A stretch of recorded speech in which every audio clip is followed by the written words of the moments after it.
اعوذ باللہ من الشیطان الرجیم بسم اللہ الرحمن الرحیم فلا اقسم بالخنس الجوار الکنس واللیل اذا عسعس والصبح اذا تنفس انه لقول رسول کریم ذی قوۃ عند ذی العرش مکین مطاع ثم امین وما صاحبکم بمجنون۔ تمہارے یہ ساتھی، تمہارے یہ صاحب یعنی محمد صلی اللہ علیہ وسلم ہرگز دیوانہ نہیں ہے، مجنون نہیں ہے۔ وَلَقَدْ رَآهُ بِالْأُفُقِ الْمُبِينِ، وہ لفظ جو آیا تھا سورت النجم میں، بِالْأُفُقِ الْأَعْلَى ثُمَّ دَنَا فَتَدَلَّى، انہوں نے دیکھا ہے اس کو صاف افق پر، کھلے افق پر جس میں کوئی اشتباہ نہیں تھا۔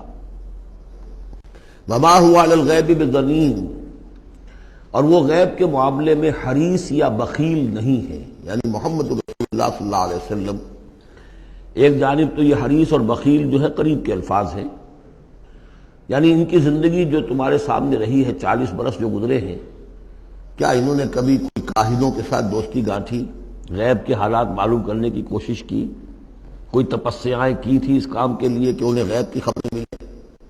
تو ظاہر بات ہے کہ ان کی زندگی اس سے خالی ہے۔ بخیل بھی نہیں ہے کہ اب جو کچھ وہ دیکھ رہے ہیں وہ تم تک پہنچا بھی رہے ہیں۔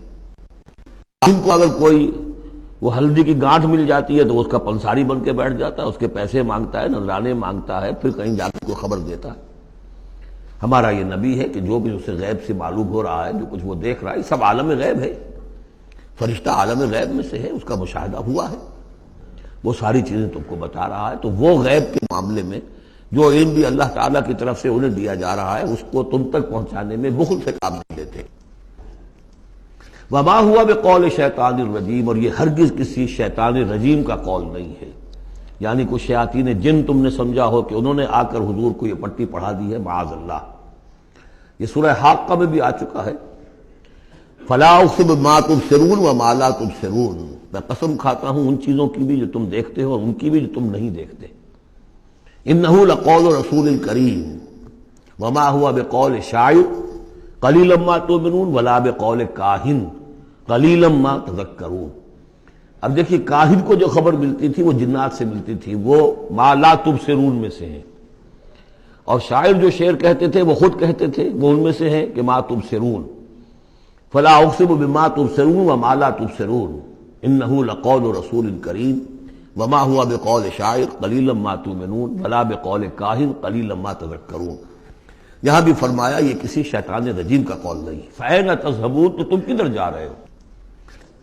بجائے اس کے کہ جو وحی آ رہی ہے محمد صلی اللہ علیہ وسلم پر، اس سے اپنے دلوں کو منور کرو، اپنی زندگی کے صحیح رخ کو اختیار کرو، کدھر جا رہے ہو؟ ان ہوا الا ذکر للعالمین، نہیں ہے یہ مگر بس ایک تمام جہان والوں کے لیے نصیحت، یاد دہانی۔ ذکر کا لفظ ہے، یاد دہانی اس کا بہترین جو ہے مفہوم ہے کہ وہ حقائق جو تمہاری فطرت میں مضمر ہیں، تمہاری روح میں وہ سب کچھ تھا، پردے پڑ گئے تھے، تمہاری توجہ نہیں رہی تھی، تم اپنی اس روح سے غافل ہو گئے تھے۔ وَلَا تَكُونُوا كَالَّذِينَ نَسُوا اللَّهَ فَأَنسَاهُمْ أَنفُسَهُمْ، اب قرآن آ کر ایکٹیویٹ کر رہا ہے تمہارے اپنے اسی انر کانشسنس کو جو ڈورمنٹ تھا، اسے ایکٹیویٹ کر رہا ہے۔ لِمَنْ شَاءَ مِنْكُمْ أَنْ يَسْتَقِيمَ، ہر اس شخص کے لیے جو تم میں سے چاہے کہ وہ سیدھے راستے پر آ جائے، جو بھی طالب ہوگا ہدایت کا، جو صراط مستقیم حاصل کرنا چاہے گا، اس کے لیے یہ یاد دہانی ہے۔ وما تشاءون الا ان یشاء اللہ، پھر وہی بات، تمہارے چاہے بھی کچھ نہیں ہو سکتا جب تک اللہ نہ چاہے۔ یہ دو مشیتیں ملتی ہیں، تم بھی چاہو اور اللہ بھی چاہے، تب کام ہوگا۔ اللہ کا اذن ہوگا، اللہ کی توفیق ہوگی، تمہارا ارادہ ہوگا۔ تمہارا ارادہ نہیں تو اللہ زبردستی ٹھونستا نہیں، زبردستی ٹھونس دے تو پھر جزا و سزا کا کوئی سوال نہیں، پھر یہ سارا کا سارا معاملہ ہی جو ہے وہ باطل ہو جاتا ہے۔ الا ان یشاء اللہ رب العالمین، تمہارے چاہے کچھ نہیں ہو سکتا جب تک نہ چاہے اللہ کے جو تمام جہانوں کا رب ہے۔ صدق اللہ العظیم۔